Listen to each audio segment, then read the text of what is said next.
समझे? और इसको ही सपोर्ट करते हैं। इनके सामने कोई नहीं टिक सकता।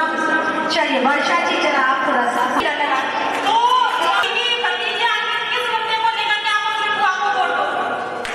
मतलब बुआ है तो यहाँ ये वोट क्या अभी इनके उनके मोहल्ले खड़ेगा वहाँ सामने तो वोट कैसे दे रहे खड़ेगा ये वोट भी दे सकता है वो। कांग्रेस पर निर्भर नहीं हुआ। ऐसा भी तो हो सकता है कि यहाँ मौजूद जो पुरुष हैं वो अच्छी बातें करते हैं और आपकी बुआ कहीं ना कहीं मतलब दम ना जाए तो क्या बुआ को ही जीतो?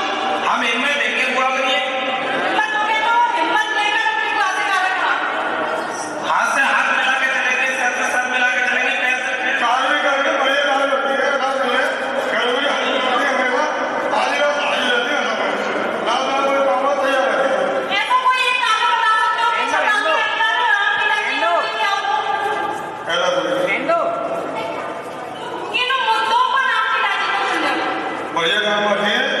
जीजा जी हमारे बच्चे की तबीयत खराब हो गई तो अपने ब्रेक दे के आई थी वो हमने बहुत अच्छा काम करा उन्होंने हम सब ये बढ़िया कहते हैं जी यहाँ जी बहुत बढ़िया बढ़िया रहेगी। अच्छा जैसे कि मैं आसपास और भी नए चेहरे देख रही हूँ। सर आपका नाम? ओके।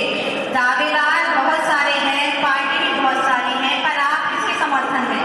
ऐसा है नए चेहरे के लिए प्रपोज करना चाहिए। आदमी को बार बार एक ही आदमी चुनाव लड़ता रहे उससे गलत असर जाता है और जब नए चेहरे को टिकट मिलेगी तो लोग अपने आप मिलते। अच्छा और विकास को आप किस नजर से देखते हो? मतलब क्या विकास है जो छर्रा को अभी उसकी जरूरत है? विकास तो ये है कि जो पैसा आता है वो वापस चला जाता है, लगा ही नहीं पाते हैं। भाई कायदे में तो जो पैसा आ रहा है कोई अपनी जेब से तो लगा नहीं रहा। वापस तो नहीं जाता या फिर कहीं रुक जाता है बीच में कहीं? क्या था वापस चला गया पोस्टपोन हो गया पैसा। ओके। अच्छा ये महिलाओं की सुरक्षा की दृष्टि से छर्रा कैसा है? महिलाओं की दृष्टि से तो छर्रा सही है। सरकार को आपका नाम? आरती भारद्वाज। हाँ आरती भारद्वाज, बहुत खूबसूरत नाम है आपका। वेलकम। अच्छा मैं ये जानना चाहूंगी कि जैसे कि आपने देखा पिताजी सामाजिक कार्यकर्ता भी हैं, समाज में इतना आगे आ रहे हैं। आपका नाम? आप मुझे ये बताइए ये जो चुनाव आ रहे हैं, ठीक है, दावेदार बहुत सारे हैं, तो ऐसा कौन सा दावेदार है जो आपके मुताबिक बहुत अच्छा है?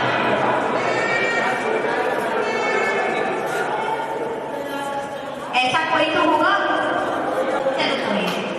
क्योंकि नहीं मैं चाहूँगा क्योंकि मेरी आपसे मोहब्बत काफ़ी बात होती रहती है। मैं चाहूँगा कि लाइव माध्यम और जनता को दिखाएं कि हम लोग जमीनी जंग को लेकर चलते आइए राजनीति पर। एक बार फिर से मैं परेशान करूँगा आपकी तालियों की गड़गड़ाहट से। दो बार जोरदार ताली हो जाए आपकी चीज़। दो चीज़ें हैं, अगर हम बात करते हैं मीडिया महाराज जी की और हमारे कांग्रेस से गौरव चौधरी की, गौरव जी आपकी आइए इतनी जल्दी भगाड़ हो जाएगी तो फिर जनता का काम कैसे करेंगे आप तो ऊर्जावान व्यक्ति हैं। आपसे ही कहता हूँ किसी व्यक्ति विशेष पर सामाजिक यहाँ पे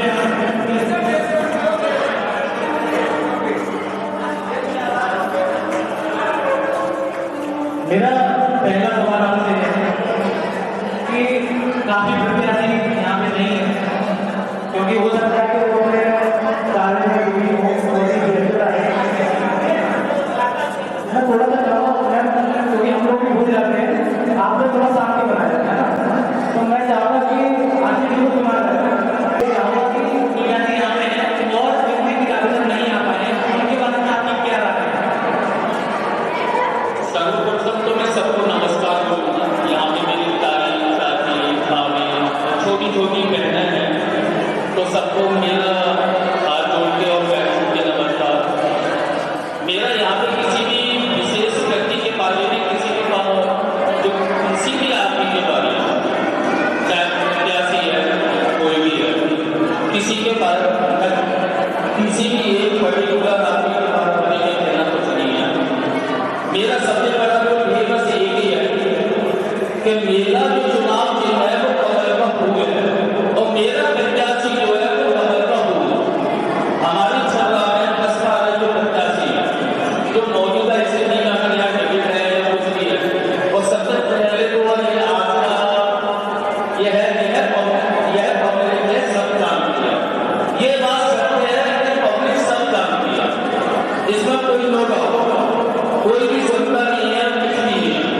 कि मेरा प्रत्याशी सिर्फ एक कमल का फूल है, क्योंकि मैंने जो बीजेपी में जो देखा है वो आज तक जो किसी भी पार्टी में नहीं मिलता।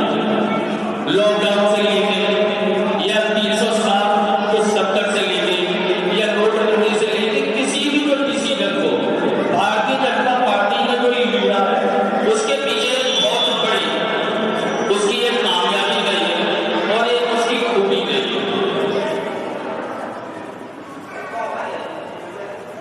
बाकी गौरव जी विकास के मुद्दे पे बात बहुत करते हैं, तो अगर जनता तो सबकी होती है, जनता आपकी भी है, ऐसा नहीं है कि यहाँ पे जनता ने आपके बारे में नहीं बोला है। आप क्या चाहते हैं, आपने क्या इस राजनीति में जो प्रयत्न रखा है, आपने क्या सोच के प्रयत्न रखा कि मैं चेयरमैन बनूंगा, क्या क्या सुविधाएं हैं आपकी जनता को?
गंदगियां आ रही हैं, मच्छरों की समस्या रहती है, उसका छिड़काव नहीं होता है, बहुत सारी समस्याएं हैं। सर आप 85 लोग में खड़े हो रहे हैं और आपको मेयर का खुद ये टिकट दिया जाता है और आप जीतते तो आप जनता के लिए क्या क्या सुविधा उपलब्ध कराएंगे और किस किस प्रस्ताव में? समस्याएं बहुत हैं, जितनी भी समस्याएं पूरी की पूरी उन्हें खत्म करने की कोशिश की जाएगी, जितनी भी समस्याएं हैं। आपने बताया कि वो मैडम ने ये कहा है कि पूरा ये नहीं मतलब जहाँ गंदगी को फेंक सके ऐसे छटाके में कोई जगह नहीं है। क्या आप चीज हासिल करने के बाद ऐसी कोई जगह ढूंढोगे जहाँ छटाके साफ सफाई होकर करा जा सके? जगह है, लगभग 50-55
है पड़ोसी देश है, वहाँ की स्थिति बहुत जो है अर्थव्यवस्था खराब हो गई थी, ठीक है ना।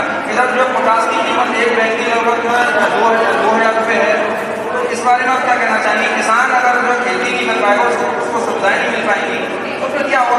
कृषि प्रधान देश है हमारे, तो पूरे देश की जो रीढ़ की हड्डी किसान है उसको कहीं का नहीं रहेगा, देश की स्थिति बहुत खराब हो जाएगी। ये देखिए गौरव चौधरी ने बहुत बढ़िया क्वेश्चन किया है, जो है जो कहूँगा फिर टीका मांझी ने जवाब दिया।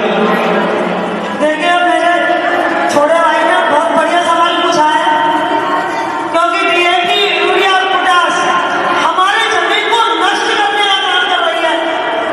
जो हमारी आने वाली पीढ़ी है वो खेती को नष्ट कर देती है, आने वाली पीढ़ी कुछ नहीं कर पाएगी, ऊसर जमीन हो जाएगी, बंजर जमीन हो जाएगी। लेकिन जो देसी घास है, जैविक घास, उसके लिए हम आगे के लिए हम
दुकानें जब टूटती है जब उनका कुछ होता है, दुकानों में है ही क्या है इस सरकार में? अब इन्होंने कहा सरकार में और दुकानों में है क्या, तो इन्होंने अपने क्या बोला जाए, इन्होंने ये कहा दुकान में कुछ नहीं है, सरकार के अंदर कुछ नहीं है, तो टूटेंगे तो क्या हुई, कैसे टूटेंगे, खाली पड़ा है तो कहाँ नहीं टूटेंगे, तो आप क्या कहेंगे? देखिए हमारे भाई ने कहा कि कोरोना काल में हर व्यक्ति के लिए 2 बार राशन वो भी फ्री, वो कहता आना फ्री और जाना फ्री और भूख लगे तो खाना फ्री। तो हमारी सरकार ने ये काम किया है और हमारे भाई को नहर नहीं आती और ये भी राशन लेने आते होंगे 2 बार, चावल भी दे रही है, गेहूं भी दे रही है, प्लस अब तो बाजरा भी दे दिया। अब उसमें क्या है, 1 महीने में जो राशन मिल जाता है एक बार उससे पूर्ति हो जाती थी, दूसरे महीने का फिर जाता है, दूसरी बार का फिर जाता है, लेकिन फिर भी वो चना हमारी सरकार ने दिया, रिफाइंड हमारी सरकार ने दी, इनकी सरकार ने क्या दिया? देखो राशन तो मिल गया सबको। अब मुझे लगता है आप सभी माताएं, आपसे यार कुछ और नहीं जानता होगा, मुझे ये बताइए कि जो सब्जी है वो क्या तेल में बनती है या फिर पानी में बनती है? तेल बस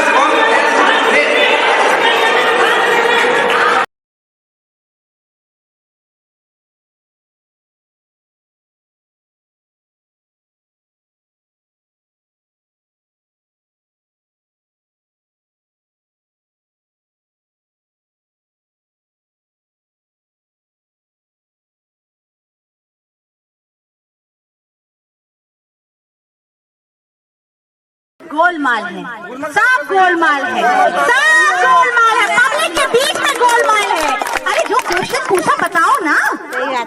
देखिए महंगाई अगर होती है तो कोई दिक्कत नहीं, लेकिन महंगाई के साथ में आमदनी भी बढ़नी चाहिए उसके रेशियो में, जो कि नहीं बढ़ रही है। आज बेरोजगारी हद से ज्यादा है, जिसका किसी को भी इस बात पर इसकी ध्यान ही नहीं है। आप सुधारेंगे कैसे? अगर वही बीजेपी नहीं कर पा रही है तो आप कैसे करेंगे, आप ये बताइए। लेकिन बीजेपी हर चीज में सक्षम है, ये तो दिख रहा है, लेकिन आपको अपने नजरिए से नहीं दिख रहा है। आप रोजगार कैसे देंगे, बस ये बताइए। उसका बहुत ही अच्छा सॉल्यूशन है कि हमारा जो देश है बहुत बड़ा देश है, हमारा देश युवाओं का देश है। अगर हमारा देश चाहे तो विश्व शक्ति बनने में कोई नहीं रोक सकता। उसका बहुत अच्छा तरीका ये है कि जो हम विदेश से जो माल को इंपोर्ट करते हैं जितना भी, उसको हमें अपने यहाँ पर मैन्युफैक्चरिंग करना होगा। यकीन मानिए, मैं आपसे वादा करता हूँ, अगर हम मैन्युफैक्चरिंग को उतर जाए तो इस मतलब रोजगार इतना मिल जाएगा कि बच्चे कम पड़ जाएंगे और रोजगार ज्यादा होगा। तो मैन्युफैक्चरिंग से इंडिया में महंगाई नहीं बढ़ेगी। आपको पता है विदेशों में जो यंत्र लगे हुए हैं, मशीन लगी हुई है, तकनीकी लगी हुई है, कितने समय से लगी हुई है, उस समय को भारत में लाना इतना आसान नहीं होगा। शब्दों में नहीं, शब्दों में। अरे अरे अरे हाँ, सामर्थ है। मैं ये कहना चाहती हूँ आपसे, गौरव जी, टीटा महाजन जी, देखिए जीत तो होनी है किसी ना किसी की, लेकिन जो खड़ा है वो भी योद्धा है और उस योद्धा के लिए आपको तालियां बजानी है, ठीक है? जो घोड़े रेस में दौड़े ही नहीं, जो घोड़े रेस में दौड़े ही नहीं, वो नहीं जीत पाएंगे, ठीक है? लेकिन मैं फिर से आ जाती हूँ। अरे शांति शांति। ये बताइए मुझे, आपने कहा बेरोजगारी बहुत है, आप ये बताइए बेरोजगारी पे कब अंकुश लग सकता है? आपको बता तो दिया, हमें इसके लिए सबसे पहले मैन्युफैक्चरिंग पर बहुत ज्यादा फोकस करना होगा। लेकिन मुझे तो ऐसा लगता है आजकल का युवा कुछ करना ही नहीं चाहता है। जब आपने उसको फ्री में राशन और फ्री में वो दे दिया जियो, तो वो कहाँ से का? वो तो ये मोबाइल में यूट्यूब में लगा हुआ है ना। मैं पर यूट्यूब पे भी तो रील्स चल रही है, मैं तो सबकी रील्स देखती हूँ, सबकी। वो बैन होनी चाहिए। चलो जियो फ्री दिया, हर सिक्के के 2 पहलू होते हैं। आप किसी चीज का क्या मतलब उसे कैसे यूज करते हैं ये जरूरी है। आपको तलवार दे दी, आपने किसी के सहयोग में यूज किया और आपने किसी का खून कर दिया। तलवार तो सही चीज में भी काम आती है, गलत में भी होती है, लेकिन आपने मुझसे ये कहा, आपने कहा कि चीजों का सदुपयोग और सिक्के के 2 पहलू। बिल्कुल, इसका मैं आपसे ये जवाब देना चाह रहा हूँ कि एक माता पिता को देखने का बिल्कुल भी जो है फर्ज नहीं बनता कि मेरा बच्चा गलत दिशा में जा रहा है। अच्छा, अब मेरी तो बात ही पूरी नहीं हुई ना, मुझे नहीं बोलने दोगे? बहुत चालाक हो आप, हाँ? स्मार्ट जो है। अच्छा मेरी बात सुनो, पूरा डायलॉग कर देती हूँ। सिक्के के दो पहलू होते हैं, गलत भी सही भी। रील्स बनाओ, अच्छी बनाओ, जो सामाजिक काम करते हैं उन्हें सामने लाओ। मैंने नहीं कहा रील्स में मुजरा शुरू कर दो, ये तो नहीं कहा। क्या मोदी जी ने बोला अरे रील्स चालू करवा रहा हूँ, जियो चालू करवा रहा हूँ, मुजरा करो? अब लड़कों को देखो, लड़कियों के कपड़े पहन के नाच रहे हैं। भाई ये मोदी जी ने बोला था क्या कि मैं जियो चालू कर रहा हूँ, अब लड़कियों के कपड़े पहन के नाचना? मैंने तो नहीं सुना। अरे एक चीज, लड़कियों के कपड़े क्यों पहनना है? बेरोजगारी है, उससे वो पैसे कमा रहे हैं। आप समझ ही नहीं रही, इसी को तो बेरोजगारी। अच्छा, इसका मतलब अब बहुत जल्द साड़ियाँ आएंगी मोहल्ले में। ठीक है, साड़ियाँ भी आ गई, हमें कोई दिक्कत नहीं है, हम तो शेयर कर लेंगे। पर मेरी बात बताइए एक चीज, बेरोजगारी उस इंसान के लिए है जो वाकई में कुछ करना ही नहीं चाहता। बीजेपी ने मौके बहुत दिए। अरे बीजेपी कहती है मैंने इतनी सारी जॉब निकाल दी, इतनी सारी नौकरियां निकाल दी, कोई करने वाला हो, योग्य व्यक्ति हो तो सामने लाए। योग्यता नहीं दिख रही उनमें। यही तो हम कहना चाह रहे हैं, शिक्षा की तरफ ध्यान ही नहीं है गवर्नमेंट का। शिक्षा की तरफ ध्यान नहीं गवर्नमेंट का। अरे वाह, वेरी नाइस। अच्छा एक बात बताइए मुझे, शिक्षा की तरफ कैसे गवर्नमेंट ध्यान देगी? क्या करे, घर घर जाके बच्चों को बच्चे मोदी जी सारे काम छोड़ के पप्पू के घर में जाके पप्पू की मम्मी से कहें बेटा मैथ में क्या रिजल्ट आया, ऐसे पूछो? आपने ये कह दिया शिक्षा की तरफ गवर्नमेंट कैसे ध्यान दे? वोटों के लिए बूथ स्तर पर तो गवर्नमेंट का बड़ा ध्यान रहता है। इधर आओ, इधर आओ। गवर्नमेंट का बूथ स्तर पर एक एक जो वोट पर बड़ा नजर रहता है, लेकिन आपका नहीं रहता। इसका आपका हमारा तो नहीं रहता। बड़ी जल्दी बताइए यहाँ पे टीटा बुआ जी के समर्थन के अलावा एक भी हमारा जो समर्थन कर रहा हो। तो मुझे एक बात बताइए, टीटा बुआ जी के अलावा आपके अलावा यहाँ खड़ा कौन है? महिला मोर्चा बीजेपी। हाँ, कमल बहुत पसंदीदा है मुझे। मुझे ये बताइए, चलिए आप बताइए, ये गौरव जी कह रहे हैं कि बेरोजगारी है, आप महिलाएं आप बताइए क्या बेरोजगारी है? बेरोजगारी है। ये लोग ये कह रहे हैं कि भारतीय जनता पार्टी जो चल रही है बीजेपी में इस समय बेरोजगारी चल रही है। क्या बेरोजगारी है? हड़काना नहीं है, किसी को भी डराने धमकाने नहीं दूंगी। एक मिनट। अरे आप ये तो सभी देख रहे हैं कि किस तरीका से बेरोजगारी खत्म करने का तो ये सारा प्रयत्न किया ही जा रहा है। वही तो मैं कह रही हूँ, पर गौरव जी कह रहे हैं मैन्युफैक्चरिंग ला दो, बेरोजगारी खत्म हो जाएगी।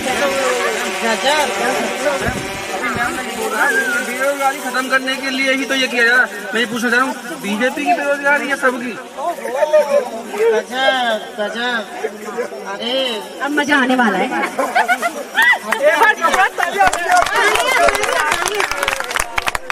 अभी गौरव भैया ने कहा कि ये पूरा जम्बाड़ा जो है वो टीटा बुआ का। मेरे समर्थन का तो एक भी आदमी आया नहीं। अभी भैया का इससे पहले मुद्दा था कि बीजेपी अमीर है या गरीब है। अब आप ही खुद सोच के बताइए कि ये कांग्रेस गरीब है या अमीर है। वेरी स्मार्ट आप भी। पत्रकारों को फंसा दोगे, घर न जा पाओगे। चालाक, वेरी चालाक। अच्छा ये छोड़िए, ये बताइए मुझे, महिलाएं सुरक्षित छर्रा में कितनी हैं? आप सरकारों में देखा होगा कि जब बेटियां घर से निकलती थी तो माँ को चैन नहीं पड़ता था। माएँ यही सोचती रहती थी कि बेटी मतलब जब तक घर नहीं आता है तब तक माँ को बड़ी चिंता रहती थी कि हमारी बेटी किस तरीके से दूर आ जाए। लेकिन आज देख रहे हो कि हर महिला सुरक्षित है। जब कोई भी व्यक्ति, आपने देखा होगा कि परिवार को चलाने के लिए, एक परिवार को चलाने के लिए कितनी मशक्कत करनी पड़ती है। ये तो पूरे देश की बात है और गर्व की बात है। बिल्कुल, ये गर्व की बात है, देश की बात है और गर्व की बात है। अच्छा चलिए छोड़िए, आप जैसे आ जाते हैं, मैंने कहा चलो जीत पक्की, कमल हाथ में। लेकिन ये तो बताइए कि आने के बाद आप ऐसा क्या करेंगे कि ये लोग आपको ही चुने? देखिए मैं एक महिला होने के नाते मेरा प्रयास यही रहेगा कि महिला सशक्तिकरण है। जब आधी आबादी है तो क्यों नहीं आएंगे? सारी महिलाएं साथ ही हैं हमारे। ठीक है, महिला नहीं, आपसे मैं समझ गई महिला सुरक्षा होगी, निश्चित आप लोगों से होगी, महिलाएं आप लोग क्या होगी। लेकिन एक चीज बताओ, ये जो पिंक टॉयलेट्स बन रहे हैं इनमें भी सफाई नहीं रहती। अभी मैं आती हूँ, रास्ते में आती देखती आदमी शौचालय बने हुए हैं, ऐसे हैं पड़े हुए, तो इतना क्यों, मतलब क्या हाइजीन ही नहीं है कुछ। तो ये इसकी सुरक्षा स्वच्छता तो हमें और स्वयं को ही संभालना होगा ना। बताओ, आपने कहा कि खुद ही सफाई रखनी पड़ेगी, खुद ही साफ स्वच्छता रखनी पड़ेगी, लेकिन जो टूट फूट है अनावश्यकता उसका क्या। अरे वो तो जब दायित्व में होता है तो जो हमारी जिम्मेदारी है उसको हम पूरी तरह से निभाएंगे, हर व्यक्ति करता है। लेकिन अभी जो दायित्व है तो मतलब ये फिर टूटा टूटी कैसे। अभी तो आप देख रहे हैं, यहाँ देख रहे हैं, अभी किले पे जाके देखिए स्वच्छता। आपका और हमारा जीवन जब सक्सेस माना जाएगा, जब सफल माना जाएगा, जब हमारे और आपके जो बच्चे हैं ना वो पढ़े लिखे जाएंगे, और उसकी ओर हम सबको देखना बहुत जरूरी है हमें। और जो कि आज की डेट में ऐसा हो रहा है कि जो नए जो युवा है ना, नई युवा जो है पढ़ाई की तरफ ध्यान, उनको थोड़ा सा ज्यादा देखना होगा, जो कि बहुत जरूरी है। क्योंकि अगर बच्चा पढ़ लिख गया तो आप ये समझ लीजिए माता पिता का जीवन सक्सेस हो गया, और अगर बच्चे नहीं पढ़ पाए तो ये समझ लीजिए हमारी जीवन बेकार है। बहुत बहुत धन्यवाद। अच्छा ये बताइए, चलिए शिक्षा के स्तर के लिए बोला बेहद अच्छा है, लेकिन ये बताइए DID में आप भेज रहे हैं बच्चा, ठीक है, डांस कंपटीशन आप करवाएंगे, लेकिन उसके रिजल्ट पे आपका ध्यान नहीं है, तो सरकार ने कहा DID में जाके उसका दाखिला करवा दो। लेकिन छोड़िए, चलिए अच्छा मुझे ये बताइए, मेरी बात, मैं इस वाली बात को जो है किसी भी पॉलिटिकल वे में नहीं कहना चाह रहा, किसी भी इस वाली बात को मैं राजनीति से नहीं जोड़ना चाह रहा। हमारा और आपका जीवन जब सक्सेस माना जाएगा माता पिता का, जब माता पिता के जो बच्चे हैं वो अपनी जगह कहीं अच्छी जगह पे जो शिफ्ट हो जाए, सरकारी ना मिले प्राइवेट मिल जाए, मतलब कहने का मतलब वो अपने पैरों पे खड़े हो जाए। मैं इस बात को राजनीति से नहीं जोड़ना चाहता। खड़े तो जब हो गए जब आप स्कूल में बच्चों को समय से भेजेंगे।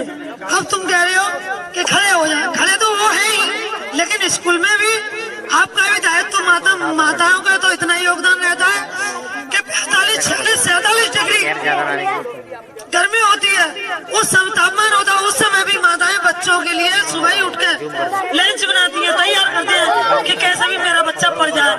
लेकिन वो बच्चा, आपने कहा कि नौकरी, माताओं का इतना बड़ा योगदान है जितना पिता का भी नहीं है। पिता का है लेकिन वो कमा के लेके आता है, लेकिन माताओं का तपने का योगदान है, वो तपती है। एक तो वो वैसे भी गर्मी में ऊपर से ऊपर की गर्मी, अग्नि की गर्मी प्लस सूरज की गर्मी, डबल गर्मी में माता तपती है, तब एक बच्चे को पढ़ा लिखा कर तैयार करती है। चुनाव निकाय सरगर्मियों में है। अच्छा ये बताइए मुझे, मैं आपसे थोड़ा सा पूछना चाहूंगी क्योंकि आपसे तो मेरी वार्तालाप ही नहीं हुई। मुझे ये बताइए आप, मैं भी मानती हूँ भाजपा बहुत अच्छा चल रही है, चलिए अपना दस्तक देने वाला है ऐसा सुनने में आया है, ऐसे में आप अपने क्षेत्र के लिए क्या सोचेंगे। कोई बात नहीं, जिस समय पहले हम लोग कोरोना होते हुए हमारे देश को हमारी सरकार ने किस तरह से बचाया, आज भी हम भरपूर प्रयास रहेगा और आज भी हम, सरकार तो आपसे है ना। देखिए ना बीजेपी गलत, ना कांग्रेस गलत, ना सब गलत, लेकिन जो अधिकारी अधिकार में है, अधिकार में होते हुए भी वो अपने अधिकार का पालन नहीं कर रहे हैं, वो गलत है। ठीक है ना, बात इतनी सी। मैं ये कहना चाहूंगा आपसे कि अभी कोरोना दस्तक देने वाला है, चौथी लहर आने वाली है, ठीक है ना। इस टाइम आप यहाँ से अध्यक्ष हैं, ठीक है। मैं ये कहूँगा अस्पताल में क्या क्या सुविधाएं उपलब्ध करा आप जाए, ये बताइए मेरे को। जो अस्पताल है, कोचिंग सेंटर है, ट्यूशन वाले हैं, मेडिकल स्टोर है, हर जगह आपने क्या क्या सुविधाएं उपलब्ध करा दी। अभी 3 केस टोटल इंडिया में निकल चुके हैं, 4 केस ओनली अलीगढ़ के अंदर में है, मेडिकल में पड़े हैं यहाँ पे। तो उसके प्रति आपने यहाँ के अस्पतालों में क्या क्या सुविधाएं उपलब्ध कराई। अरे तो ये चीज तो पहले भी थी ना। मैंने क्या कहा, अभी ऑन द 4 चौथी लहर आ गई है। चलिए ठीक है, हम कोरोना ही नहीं लेते हैं, चिकनगुनिया, डेंगू, मलेरिया, बीमारी इतनी सारी है, डॉक्टरों को याद नहीं, मुझे क्या याद होंगी। लेकिन मेरा ऐसा मानना है, चेयरमैन जो भी क्षेत्र में बनता है, क्या वो स्वास्थ्य की दृष्टि से कभी हॉस्पिटल्स होके आता है? क्या उसे लगता है कि उसकी जनता वहां जाती होगी, उसे देखना चाहिए क्या चल रहा है नहीं चल रहा है? क्योंकि आप तो डोरी है ना, भाजपा उनके बीच की डोरी कौन? आप, और उसमें महिलाएं। देखिए मैं आपसे कहना चाहती हूँ, कि ये चीज तो अगर कहना ये है कि गवर्नमेंट में अगर जाएंगे तो डॉक्टर आपके एक से इंटेलिजेंट रहती है, तो हम स्वयं को ही संभलना होगा ना इस चीज के लिए। वहाँ ऐसी कोई प्रॉब्लम नहीं रहती जैसा लोगों ने अपनी मानसिकता बना रखी है। लेकिन सरकारी तो नल भी काम नहीं करते मैडम, उनके भी हत्ते टूट जाती हैं। अब सरकारी हॉस्पिटलों में क्या करेगा बंदा? स्कूलों में बेंचें टूटी पड़ी है, बेंचें टूटी पड़ी है स्कूल में। चल रहा है नगर पंचायत निकाय चुनाव, जनता की एक ही आवाज नीरू महाजन उर्फ टीटा महाजन ही हुई इस बार। बीजेपी एक बार फिर से दिलों पर छाई हुई दिखी। अब देखना ये है कि गौरव जी, जो कि कांग्रेस से इस बार दावेदारी कर रहे हैं, वो क्या नई रणनीति सामने लाते हैं। अब देखना ये है कि निकाय चुनाव में इस बार बीजेपी या कांग्रेस या अन्य विपक्षी पार्टी आखिर छर्रा में आगे कौन।